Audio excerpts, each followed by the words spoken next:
கிறிஸ்துவுக்குள் தேவனுடைய பிள்ளைகள் யாவருக்கும் கர்த்தராகிய இயேசு கிறிஸ்துவின் நாமத்தில் வாழ்த்துக்கள்.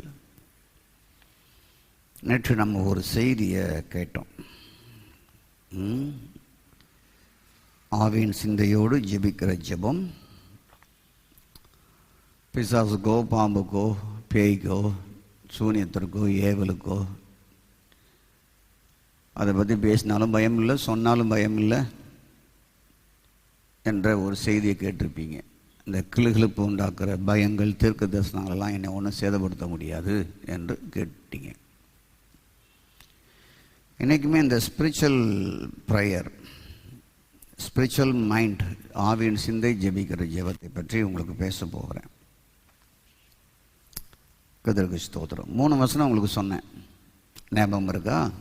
1 கொரிந்தியர் 6:17, ரோமர் 6:6, பிலிப்பியர் 2:5.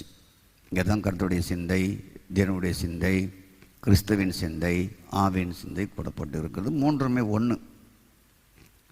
நமக்கு தேவனும் ஒரே பிதாவும் உண்டு. எபேசியர் 4:5. ஆகவே கிறிஸ்துவின் ஆவின்னு சொன்னாலும் சரி, பரிசுத்தாவின்னு சொன்னாலும் சரி, தேவனுடைய ஆவின்னு சொன்னாலும் சரி, கர்த்தருடைய ஆவின்னு சொன்னாலும் சரி, they are all one. புரிஞ்சிட்டிங்களா? சரி, கர்த்தருக்கு ஸ்தோத்திரம். நாம் பரிசுத்தாவி பெற்ற சபைகளிலே, நம்புகிற சபைகளிலே பெரும்பாலும் மக்கள் அபிஷேகம் பெற்றிருப்பார்கள். அபிஷேகம் பெறாதவர்கள் கொஞ்சம்தான் இருக்கும். அதுக்கு சில கூட்டங்களை வைத்து பெற வைப்பார்கள்.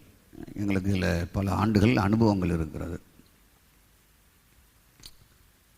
ஆரம்ப நாட்களில் இந்த ப்ராட்டஸ்டன்ட், ரோமன் கேத்தலிக் போன்ற சபைகளில் ஒரு 40 வருஷத்துக்கு முன்னால் அதை பிலீவ் பண்ணலை, அவங்க ஏற்றுக்கொள்ளலை. ஆவியானவரை பிலீவ் பண்ணுவாங்க, டங்ஸை பிலீவ் பண்ண மாட்டாங்க. அதுதான் பெண்டிகாஸ்ட் சபை வளர்வதற்கு அன்றைக்கி பயனுள்ளதாக இருந்தது. ஏனென்றால் இங்கே வந்தாங்கன்னா இங்கே அபிஷேகம் இருக்குது, அந்நிய பாஷை இருக்குது, பரிசுத்தாவி பெறணும், மொழி ஞானஸ்நானம் பெறணுங்கிறத எம்பஸ் பண்ணுவாங்க. அதில் அங்கே இருக்கிறவங்க சிலர்லாம் வந்து அந்த கோட்பாட்டுக்குள் நுழைந்தார்கள். காலம் போக போக 84 வரும்போது, 85 வரும்போது கொஞ்சம் கொஞ்சம் நம்ப ஆரம்பித்தாங்க. ரொம்ப அகேன்ஸ்டாக இருந்தது நாகர்கோவில், திருநெல்வேலி, தூத்துக்குடி பக்கம் தான்.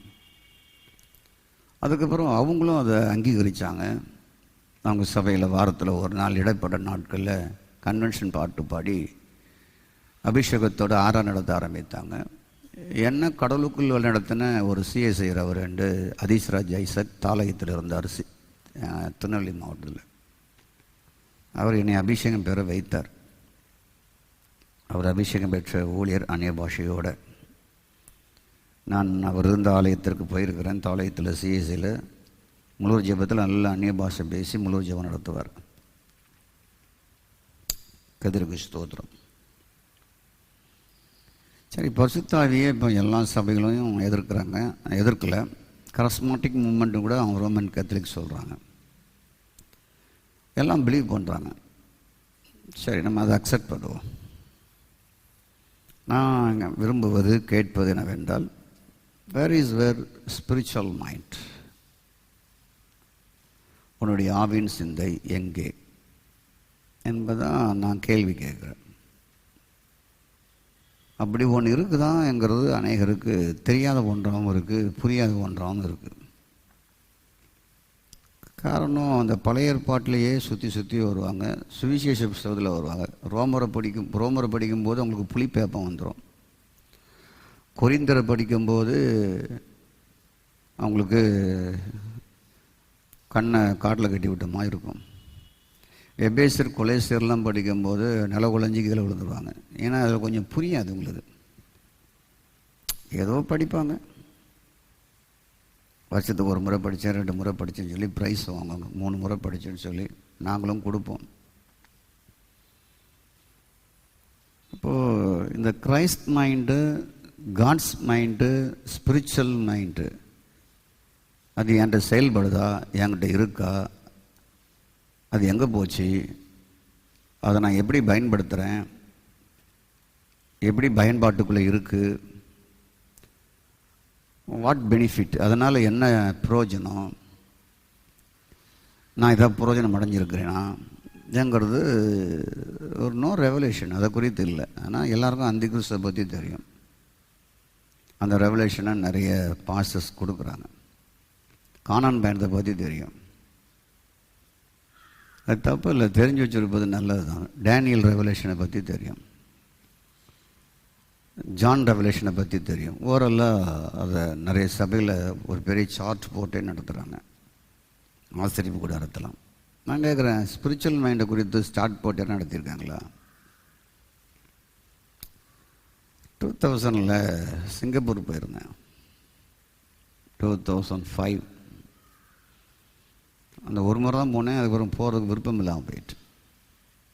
கதிரகு ஸ்தோத்திரம். இப்போது ஒரு போதகர் கேட்டார், உன்னை என்ன விளையாடுவேன்னு கேட்டார். எனக்கு ஒன்றும் புரியல. விளையாடுவோன்னா என்ன விளையாடுவேன்? அதாவது ஒரு கிட்டாரில் விளையாடுவியா, ஆர்கனில் விளையாடுவியா, இந்த இதில் கேட்குறாரு.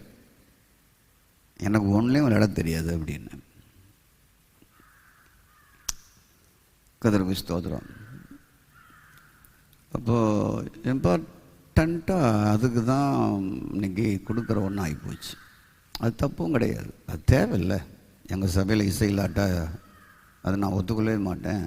அது இருந்தால் தான் பாடல் மாதிரி இருக்குது. ஒரு அசிஸ்டன்ட் பாஸ்டர் வர்றாருன்னா பாட்டு தெரியுமா, இசை தெரியுமா தான் நாங்கள் கேட்குறோம். அது அவசியமாக இருக்குது. நான் என்ன சொல்கிறேன்னா, நம்ம எதில் விளையாடுறோமோ விளையாடலையோ அது இருக்கட்டும். நமக்கு ஒரு ஸ்பிரிச்சுவல் மைண்டில் நம்ம வாழணும், ஸ்பிரிச்சுவல் மைண்டு செயல்படணும். இந்த 5 புலன்களும் நம்ம கடன் கொடுத்துட்டோம். நம்ம இல்லை, நம்முடைய அப்பா ஆதாம் கொடுத்துட்டார். நன்மை தீமை அறிய கனியை புசித்து 5 புலன்களும் கெட்டு போச்சு. சிலருக்கு 5 புலன்களாம் என்னன்னே தெரியாது. அந்த 5 புலன்கள் தான் மாமிச சிந்தை. ஸ்தோத்திரம். ஃபுல்லாகவே நன்மை தீமை அறிய கனி அதில் நிரம்பி இருக்குது. நன்மை தீமை அறியத்தக்க கனியினுடைய இயல்புகள், ஸ்பாவங்கள், குணங்கள், சர்பத்தின் குணங்கள் ஃபுல்லாக இந்த 5 புலன்களும் நிரம்பி இருக்கு. இதை டெலீட் பண்ணணும்னா ஸ்பிரிச்சுவல் மைண்டு தேவை, கிரைஸ்ட் மைண்டு தேவை, காட்ஸ் மைண்டு தேவை. அதுதான் நியூ பிரெத், புதிய சிருஷ்டி. ஒரு குழந்தை பிறக்கும்போது மைண்டில் ஒன்றுமே இருக்காது. அதுக்கு போய் சொல்ல தெரியாது, ஏமாற்ற தெரியாது, பச்சை குழந்தையாக இருக்கும், அப்பா அம்மாவை பற்றி தெரியாது, ஜாதி இனம் தெரியாது. அதுக்கு குழந்தை அப்படி தான் வளருது. அது மாதிரி பிறப்பு தான் உனக்கு வேணும் அப்படின்னாரு நிற்கிறது மட்டும்.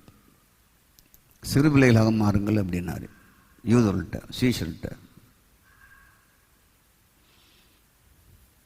அப்போ வளர்றதான் அந்த நியூ பிரெத்தில் உள்ள அந்த மைண்டு டெவில் மைண்டாக மாறிடுது, ஈவில் மைண்டாக மாறிடுது. கதருக்கு ஸ்தோத்திரம். குட் அண்ட் பேடாக மாறிடுது. உங்களுக்கு புரியுது உங்களுக்கு?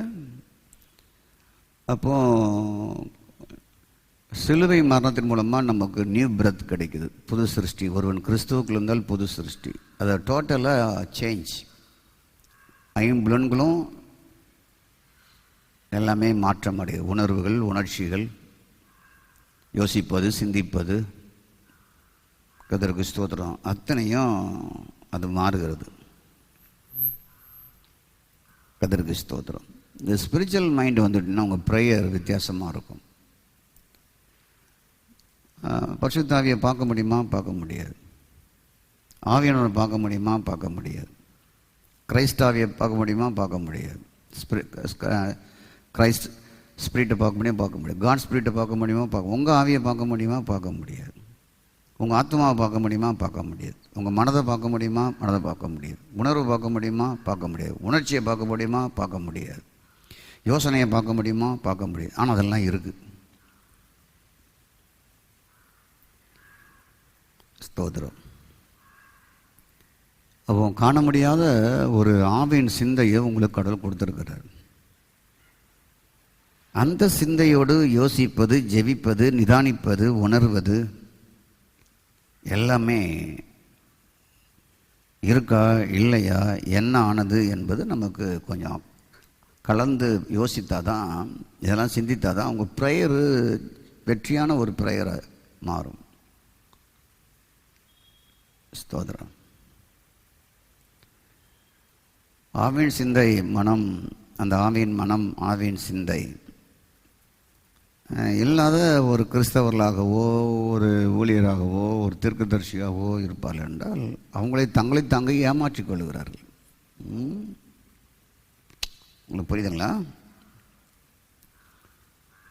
இப்போது சிறு ஊழியரோ பெரிய ஊழியரோ ஸ்பிரிச்சுவல் பிளெஸ்ஸிங்னா என்ன அப்படின்னா அவங்க வேறு மாதிரி சொல்லுவாங்க, நான் சொல்கிற மாதிரி சொல்ல மாட்டாங்க. ஏன்னா நாங்கள் அதுதான் கற்றுக்கிட்டோம், எங்களுக்கு கற்றுக் கொடுத்தது அதுதான். ஜெபம், ஆவியின் ஜெபம், அனலாக இருக்கணும், கை தட்டணும், ஆர்ப்பரிக்கணும், கத்தணும், பக்கத்தில் ஒரு 2 தண்ணி வச்சுக்கிட்டு குடிச்சு கத்திக்கிட்டே இருக்கணும். ஆவியின் ஜெபம், போராட்ட ஜெபம், ஸ்தோத்திரம், நல்ல சத்தம் போட்டு பாடுவது, இதுதான் ஸ்பிரிச்சுவல் லைஃப்னு சொல்லுவாங்க. இன்னும் கொஞ்சம் மோஸ்ட்டாக சொன்னோம்னா ஆவிக்குரிய சபையில் போய் உபதேசம் கேட்பது, வேறுபட்ட ஜீவியத்துக்குள்ளே வருவது, ஞானஸ்தானம் எடுப்பது, அதுக்கப்புறம் ஒரே சபையில் இருக்கிறது, அதுக்கப்புறம் அரைச்சமாகவே அரைச்சிக்கிட்டு இருக்கிறது, அதுக்கப்புறம் அரைச்ச ஊழியத்தையே செஞ்சுக்கிட்டு இருக்கிறது, அதுதான் செத்ததுங்கிறோம் நாங்கள். இப்போ ஆவியின் ஜெபம் என்பது மாமிசத்தில் நம்ம வேறு மாதிரி பேசிக்கிட்டு இருக்கிறோம், அது கிடையாது. ஆவியின் ஜெபம் என்பது சத்தம் போடுவதும் ஆரவாரம் பண்ணுவதும் சத்தம் போட்டு பாடுவதும் ஸ்தோத்திரம் உண்டாவதாக ஒரு வேறுபட்ட ஜீவியத்தில் வருவது மட்டும் கிடையாது. அது ஒரு பக்கம் நல்லதான் இருக்குது, ஆனால் அதில் வாழ்க்கை மாற்றம் வராது.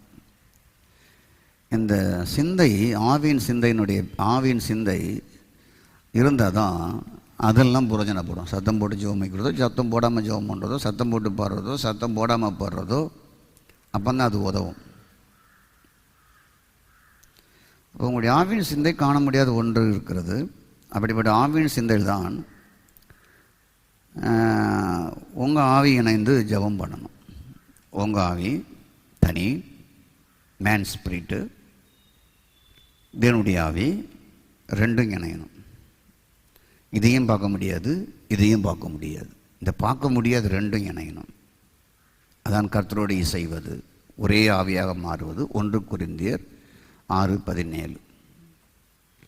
உங்கள் ஆவியும் தேவ ஆவியும் இணைவது, உங்கள் ஆவியும் கிறிஸ்துவின் ஆவியும் இணைவது. தீப்பெட்டி இருக்குது, உரசுனா நெருப்பு வரும்.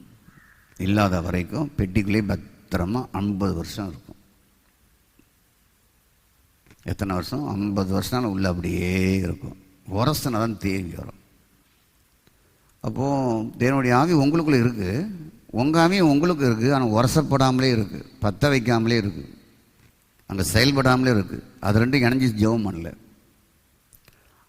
அவைகள் கர்த்தருடைய ஆவியும் உங்கள் ஆவியும் இணைந்து பராஸ்பர உறவு கொள்ளலை. அங்கே தான் அனுபவிப்பது இருக்கிறது. ஆனால் ரெண்டுமே பார்க்க முடியாது, ரெண்டுமே உங்களுக்குள்ளே இருக்குது. நீங்கள் பார்க்க முடியாத அவயவங்கள்லாம் உள்ளே இருக்குது, ஆனால் உங்களுக்காக வாழ்ந்து கொண்டு இருக்குது, ஜீவனாக செயல்பட்டு கொண்டு இருக்கிறது. நீங்கள் ஒத்துழைக்கும் போது அந்த அவயவங்கள்லாம் நல்லா வேலை செய்யும். நீங்கள் தாறுமாறாக சாப்பிடும்போது, குடிக்கும்போது, வெறிக்கும்போது அது வேலை செய்யாது. கர்த்தருக்கு ஸ்தோத்திரம். அப்போ இந்த ஆவியின் சிந்தையில் தான் என்ன இருக்குன்னா, ஒரு வாழ்வு இருக்குது, ஜீவன் இருக்குது, அமைதி இருக்குது, சமாதானம் இருக்குது. வாழ்வும் அவர், ஜீவனும் அவர், சமாதானமும் அவர், அமைதியும் அவர்.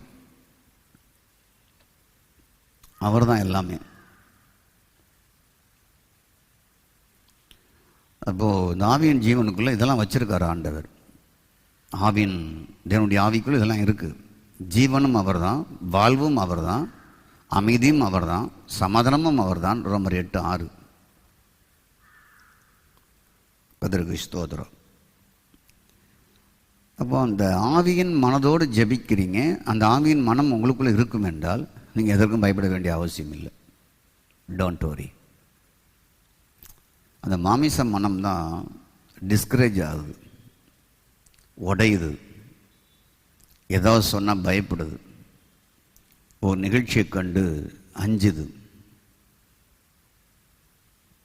ஏன்னா அது பழைய மனிதன் ஆதாம் கொடுத்தது. அது சர்பத்தின் இயல்பால் இயங்கக்கூடியது. கர்த்தருக்கு ஸ்தோத்திரம். அப்போ ஸ்பிரிச்சுவல் மைண்டு, ஆவிக்குரிய மனம் உங்கள்கிட்ட இருக்குது, தேவனுடைய ஆவி உங்கள்கிட்ட இருக்குது, ரெண்டும் இணைகிறது. அதுதான் ப்ரேயர், அதுதான் ஜெபம். ஸ்தோத்திரம். அப்படிப்பட்ட உங்கள் ஆவியும் தேவ ஆவி இணைய வைங்க, அதை கற்றுக்கொள்ளுங்க, அது பயிற்சி எடுங்க. எங்கள் செய்திகளை நீங்கள் கேளுங்க, கடைசியில் நீங்கள் அதை படித்து கொள்வீங்க எப்படின்னு சொல்லி. இதில் கோலம் இடுவதோ சத்தம் இடுவதோ ஆர்ப்பரிப்பதோ எதுவும் இருக்காது. உங்கள் ஆவி தேவனுடைய ஆவியோட கனெக்ட் ஆகி அது பேசிக்கிட்டே இருக்கும். ஆகவே இந்த இடத்துல தான் உங்கள் ஆவியும் தேவ ஆவியும் கூடும்போது தான் அது எதை கண்டும் பயப்படாது, தவிக்காது, கலங்காது, போராடாது, அமைதியாக ஜீவனாக வாழுன்னு ரோமர் 8:6 சொல்லுது. அமைதியாகவும் ஜீவனாகவும் வாழுது.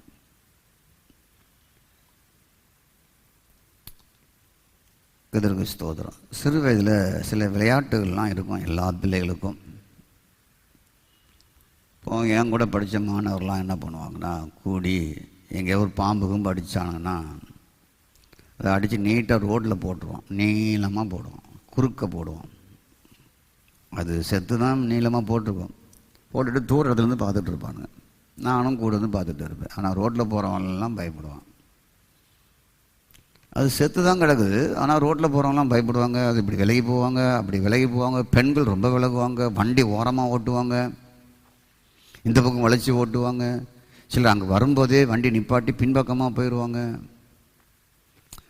இது எங்களுக்கு தூரத்திலிருந்து பார்ப்பதற்கு சிரிப்பாகவும் வேடிக்கையமாக இருக்கும். ஏன்னா அது செத்து தான் போயிருக்கு, ஏன்பா இப்படி பயப்படுறாங்கன்னு சொல்லி ஒரு 15 வயசு 12 வயசு 16 வயசு 17 வயசு இருக்கும்போது இது எங்களுக்கு வேடிக்கையாகவும் மகிழ்ச்சியாகவும் சந்தோஷமாகவும் இருக்கும். அது அந்த வயது பாருங்கள். அது செத்து தான் கிடக்குது, ஆனால் அதுக்கு உயிர் கொடுத்துட்டாங்க இவங்களே. உயிர் கொடுத்து வளைஞ்சி போகிறாங்க. ஒருத்தர் பின்னாலே போயிடுறாரு, அதுக்கு பால் ஊற்றுப்பாங்கிறார் ஒருத்தர். அதை தோண்டி அடக்கம் பண்ணுங்க அப்படிங்கிற, உயிர் வந்துடும் உங்களுக்கு சாவடிச்சிடுங்கிறாரு.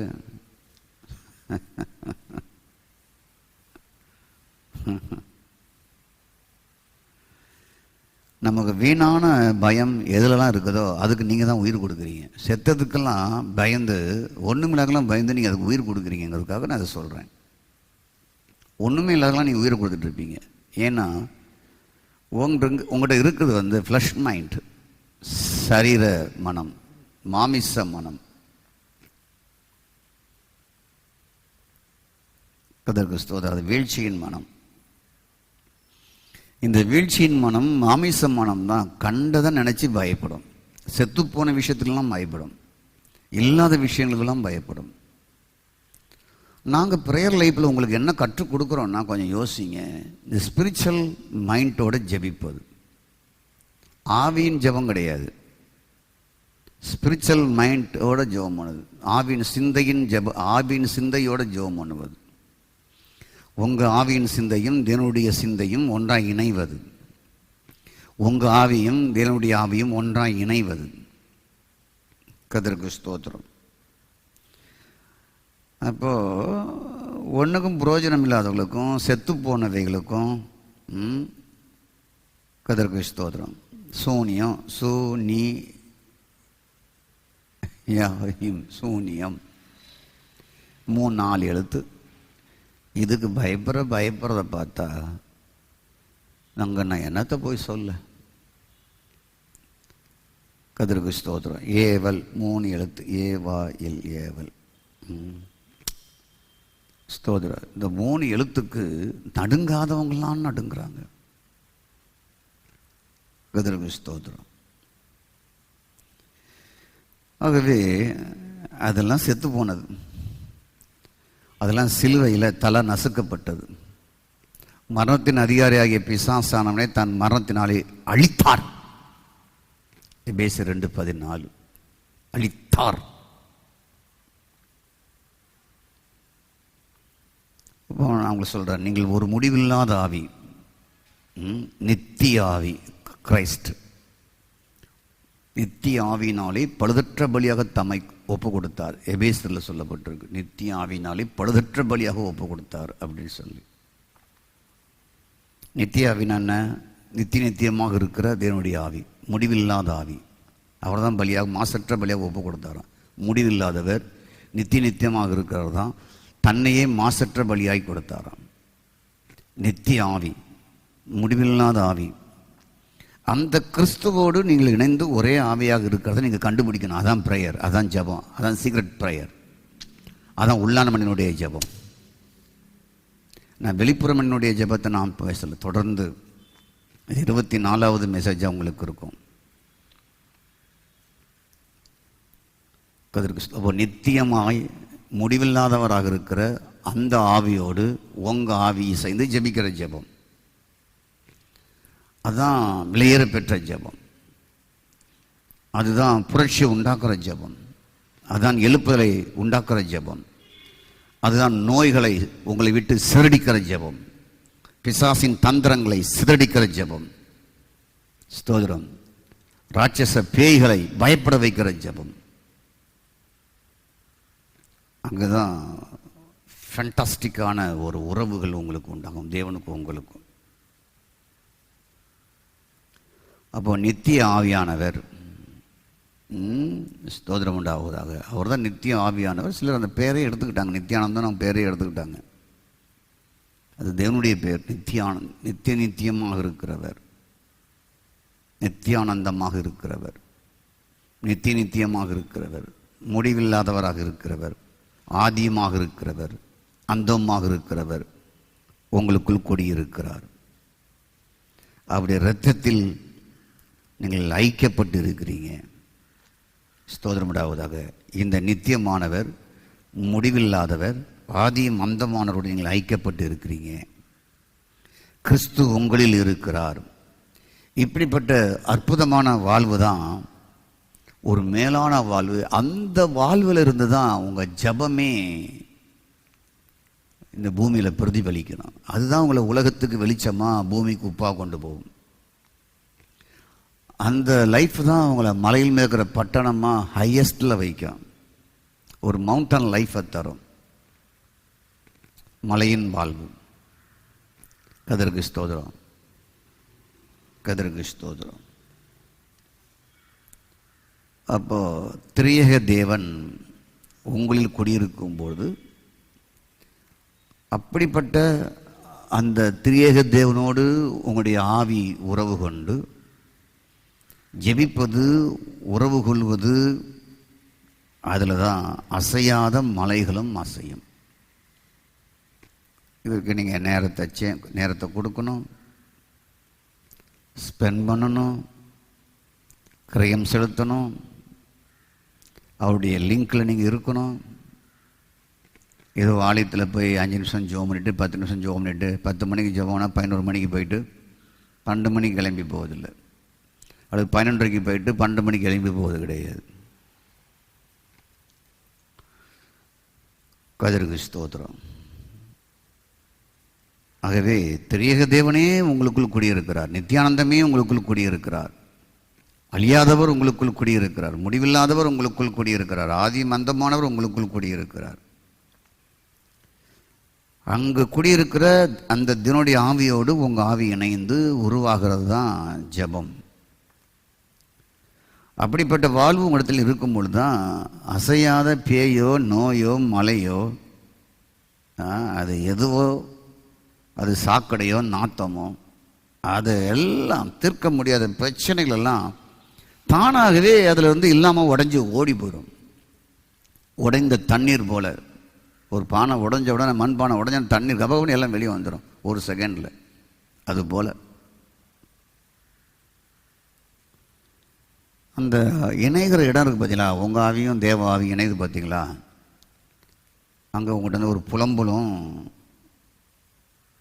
ஒன்றும் இருக்காது. புலம்பல், கண்ணீர், கதறுவது, கூப்பாடு போடலாம் அங்கே ஒன்றும் இருக்காது. இது ஃபேண்டாஸ்டிக்காக உங்களுக்குள்ளேயே நடக்கும், அற்புதமாக நடக்கும். அங்கே ஒரு பெரிய அமைதியெல்லாம் உண்டாகும். நான் சொல்கிற வசனங்களை குறித்து நீங்கள் தியானம் பண்ணுங்கள். 1 Corinthians 1:27, ரோமர் 8:9, 1 Corinthians 6:17, எபிரேயர் 9:14, அதில் தான் நித்திய ஆவி இருக்குது. 1 Corinthians 10:16-17 இதெல்லாம் வாசித்து பாருங்கள். நிதானமாக கொஞ்சம் பார்வேட் பண்ணியும் பாருங்கள்.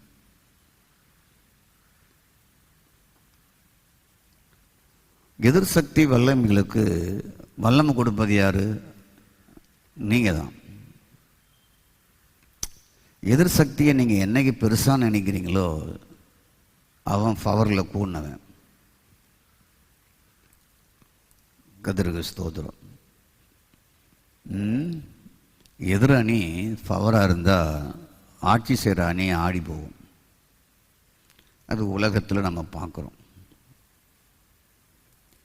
அப்போ எதிர் சக்திக்கு யார் வல்லமை கொடுப்பது? நம்ம தான் கொடுக்குறோம். ஊழியம் செய்கிற நம்முடைய சகோதரர் தான் கொடுக்குறாங்க. ஏன்னா அதுக்கு தான் ஜெபத்தில் ரொம்ப நேரம் இருக்கும். தேவனோட உறவு இருக்காது ஜெபத்தில். இப்போ நான் கற்றுக் கொடுக்குற அந்த ஜெபம் வந்து அதை பண்ணுறேன், அதை உடைக்கிறேன், அதை தள்ளுறேன், அதை புரட்டுறேன், அதை நான் சபிக்கிறேன், அதை ஓட வைக்கிறேன், அதை கடலுக்குள்ளே தள்ளுறேன், அதை பாதாள தள்ளுறேன்லாம் ஒன்றும் இருக்காது. இது நீங்களும் அவரும் ஒன்றா இணைகிறீங்க. அங்கே ஜீவனும் சமாதானமும் வாழ்வும் எல்லாமே அங்கே உண்டாகுது. இது தான் நான் சொல்லிகிட்டு இருக்கிறேன். அப்போ இந்த எதிர் சக்தி எதிர் சக்திகளுக்கு வல்லமை கொடுப்பது யாருன்னா நம்மளை போன்ற என்னை போன்ற ஊழியர்களும் விசுவாசிகள் தான். தோதுறேன். பாஸ்டர் சும்மா இருந்தாலுமே விசுவாசி சும்மா இருக்க மாட்டாங்க. பாஸ்டர் பேய் பாஸ்டர், பிசாசு பாஸ்டர், பாம்பு கனல் வந்தது பாஸ்டர், ஜெபம் போடுங்க பாஸ்டர் அப்படின்னு போயிடுவாங்க. இந்த எதிர் சக்திக்கு வல்லமை கொடுப்பது, அதுக்கு எவ்வளோ நீங்கள் எதிர் சக்திக்கு ஜெபம் பண்ணுறீங்களோ, பேய்களுக்கும் பிசாசுகளுக்கும் நீங்கள் உயிர் கொடுத்துட்டே இருக்கீங்க, அதுக்கு வல்லமை இருக்கும் கொடுத்துட்டே இருக்கீங்க. அதை கண்டுக்காமல் போயிட்டு அது சாக்கடை மாதிரி, குப்பை மாதிரி, நரகல் மாதிரி தூக்கி போட்டுட்டு போயிட்டே இருக்க வேண்டியதுதான். அதை பற்றி பேச வேண்டிய அவசியமே இல்லை. அந்த அதில் மைண்டு இருக்க தேவையில்லையே அவசியமே இல்லை. அது ஒன்றும் இல்லைன்னே போயிட்டே இருங்க. கோலியாத் என்பவன் ஒரு பெரிய எதிர் சக்தி. சவுலுக்கு ஒரு பெரிய எதிர் சக்தி இருக்குது. இஸ்ரவேலின் தேவன் ஆகிய கர்த்தர், அவருடைய அபிஷேகம் இருக்குது. ஆபிரகாமின் தேவன், ஈசாக்கின் தேவன், யாக்கோபின் தேவன், மோசே மூலமாய் மோசையை வழிநடத்தின தேவன், சாமுவேலை வழிநடத்தின தேவன், ஒரு ஒப்பற்ற தேவன், ஒப்பற்ற ஆற்றலுடையவர், இப்படிப்பட்ட பிரம்மாண்டமான வல்லமை உடையவரால் அபிஷேகம் பண்ணப்பட்ட ஒரு சவுலு. ஆனால் எதிரில் ஒருத்தன் வந்து நிற்கிறான். 40 நாள் நிற்கிறான், தண்டசோறு மாதிரி. இதுங்களும் பார்த்துட்டு துணியை கண்டான் துண்டை கண்டான் ஓடிக்கிட்டே இருக்குது ராஜாவிலேருந்து எல்லாரும். அவன் சவால் விட்டு பேசுகிறான். இவங்களுக்கு சவால் விட்டு பேசுகிறதுக்கு வார்த்தையே வாயில் வரல. இப்போ எதிர் அண்ணி 1ஆம் நாள், 2ஆம் நாள், 3 நாள், 5ஆம் நாள், 6ஆம் நாள் இப்படி சொல்லி 40 நாளில் அவன் பூஸ்ட் ஆகிட்டான். எமயமலை மாதிரி தடி ஆகிட்டான். 40ஆவது நாள் முடிய போகுது. 40 நாள் வந்தால் முடிய போகுதுன்னு அர்த்தம். ஒன்று பேய் சாகணும், இல்லைன்னா கோழியா சாகணும். நாள் 40 நாள் ஜெபம் பண்ணவொன்னு அவன் அவுட்டு. இங்கே 40 நாள் முடிவில் கோழியாத்த அவுட்டு. சோதரம். இது வரைக்கும் அந்த எதிர் வல்லமைகளுக்கு பூஸ்ட் கொடுத்தது யாருன்னா சவுலும் சவுடைய வேலை போர்ச்சியவர்களும் தான். அதை கண்டு பயந்து ஓடினாங்க. அவனுக்கு ரொம்ப கொண்டாட்டமாக போச்சு. இஸ்ரவேல் தேசத்தில் ஒருவனும் இல்லை அப்படின்னு சொல்லி என்னோட போட்டி போட யுத்தம் செய்த. அப்போ 40 days அவன் பவர்ஃபுல் மேனாக இருந்தான். கதருக்கு ஸ்தோத்திரம். 40 நாள் நல்ல வல்லமையான ஒரு மனிதனாக அவன் காணப்பட்டான். அப்படி அவனை உண்டாக்கியது யாருன்னா இஸ்ரவேலும் சவுலுடைய இராணுவ வீரர்கள் தான். வேறு யாருமே கிடையாது. அப்போ எதிர் சக்திகளுக்கு வல்லமை கொடுத்து ஜெபிக்கிற இடம் அது நல்ல மனநிலைமை உள்ள கூட்டம் கிடையாது. நல்ல மனநிலைமை உள்ளவங்களும் அங்கே போக மாட்டாங்க. உங்களால் நல்ல மனநிலைமை இருக்குன்னு நினைக்கிறேன். இந்த எதிர் சக்திகளுக்கு உங்களுக்கு புரியுது, உங்களுக்கு வல்லமையை கொடுத்து அவனை வர வைக்கிறேன், அவனை கட்டுறேன், அவனை தாதல்றேன், அதை பண்ணுறேன், இதை பண்ணுறேன், சுற்றி வர பிசாசே ஓடிப்போ, உனக்கு கதம் பண்ணி போடுறேன், அதை பண்ணுறேன்னு சொல்லி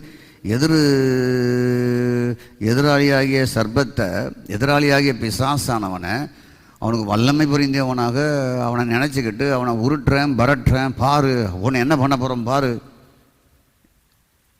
அப்படின்னு சொல்வதெல்லாம் செத்த பாம்புக்கு உயிர் கொடுக்குற மாதிரி. அதுதான் முதல்ல செத்த பாம்பை பற்றி பேசினேன். அதுக்கு பயந்து விலகி போனாங்க பார்த்தீங்களா? அப்படி தான் இவங்க செத்த பாம்புக்கு உயிர் கொடுத்த மாதிரி ஒன்றுமில்லாத காரியத்திற்கு கட்டுறேன், உருட்டுறேன், பரட்டுறேன்னு சொல்லி அதை கண்டு பயந்து ஓடுறாங்க. அங்கே போய் ஜோம் பண்ணுறாங்க, இங்கே போய் ஜோம் பண்ணுறாங்க, இந்த வீட்டில் ஜோம் வைக்கிறாங்க, அந்த வீட்டில் ஜோம் பண்ண வைக்கிறாங்க, எப்படியாவது ஒரு ரிலீஃப் கிடைக்கணுங்கிறதுக்காக. பிரச்சனை நல்லா புரியணும். இதில் என்னன்னா ஸ்பிரிச்சுவல் மைண்ட் ப்ரேயர் இல்லை, அந்த ஆவியின் ஜபம் மூலமாக உண்டாகிற ஜபம் கிடையாது. நீங்கள் புரிய வேண்டியது என்ன? நித்திய ஆவியாகிய கிறிஸ்துவிடம் இணைந்து அப்படி ஒரே சரீரமாக இருக்கிறேன். ஸ்தோத்திரம்.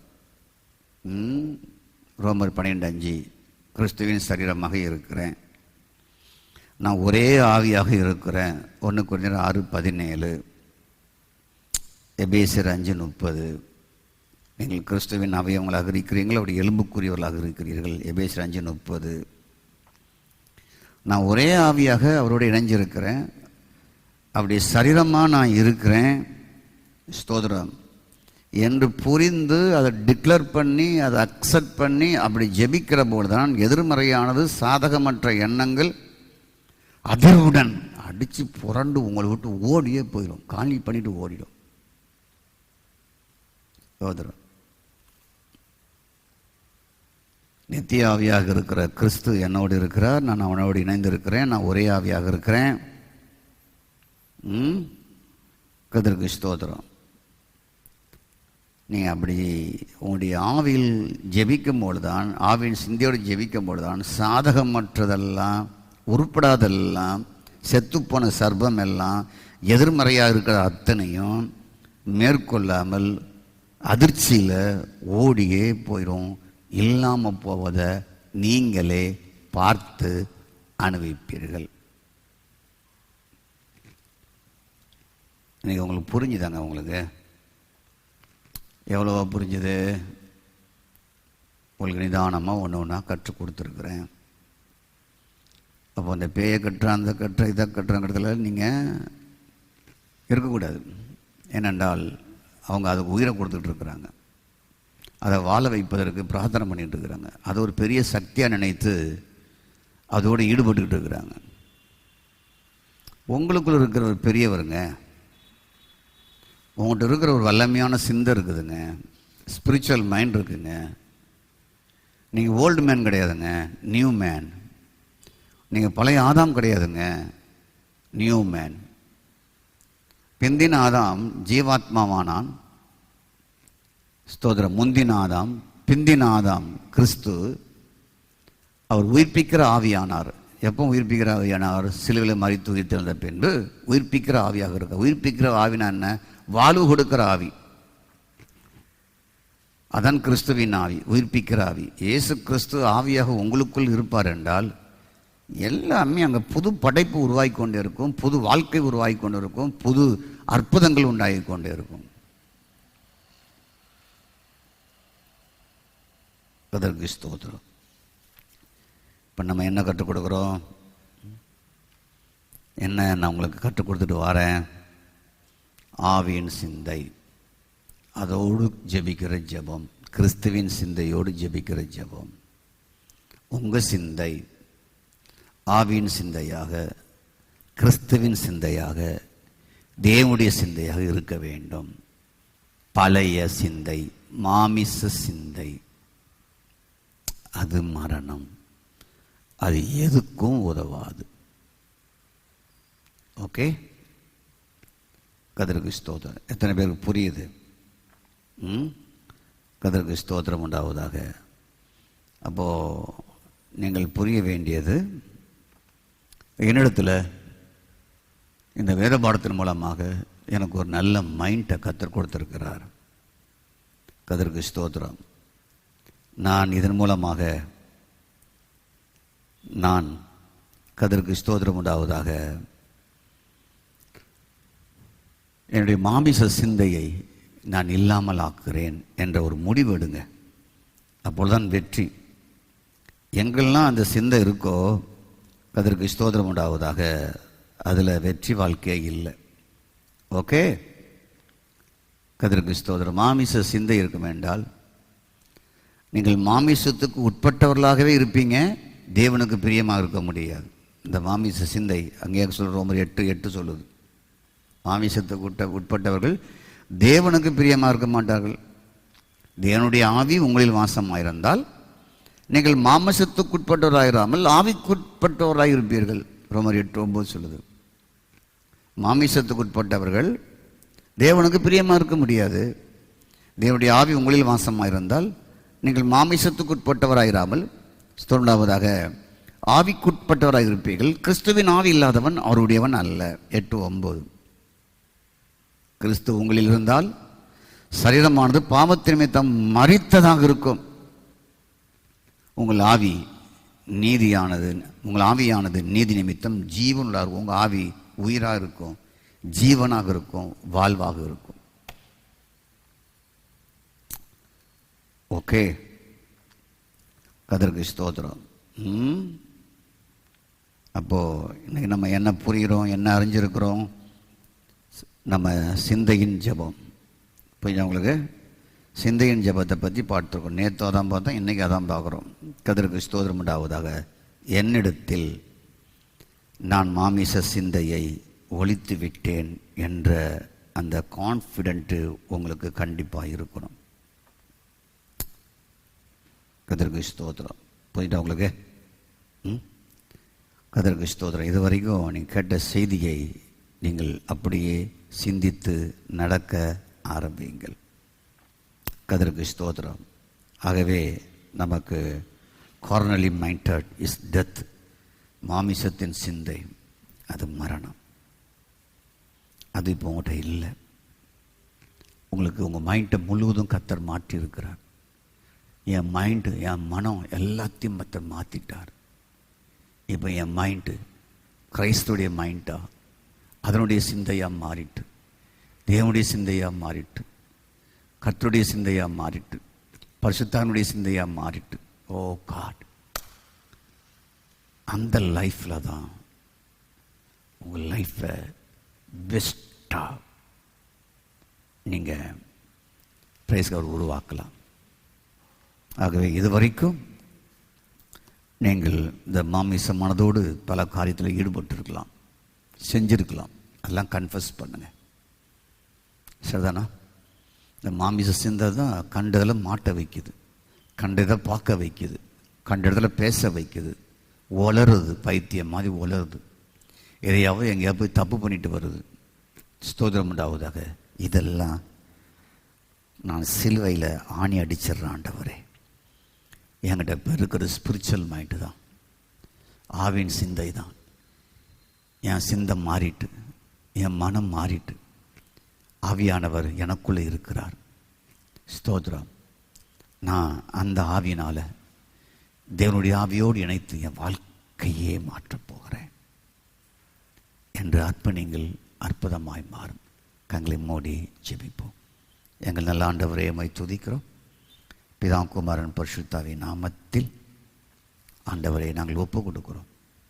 இந்த ஸ்பிரிச்சுவல் மைண்ட், ஆவின் சிந்தை, ஸ்பிரிச்சுவல் ஜபம் என்பதை பற்றி பேசியிருக்கிறோம்.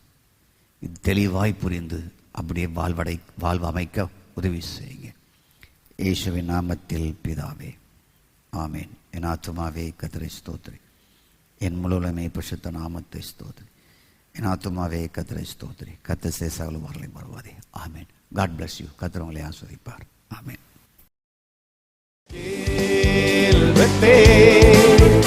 இது வானத்தின் வாசல், என் இயேசையா ஆசீர்வாதத்தின் வாசல்.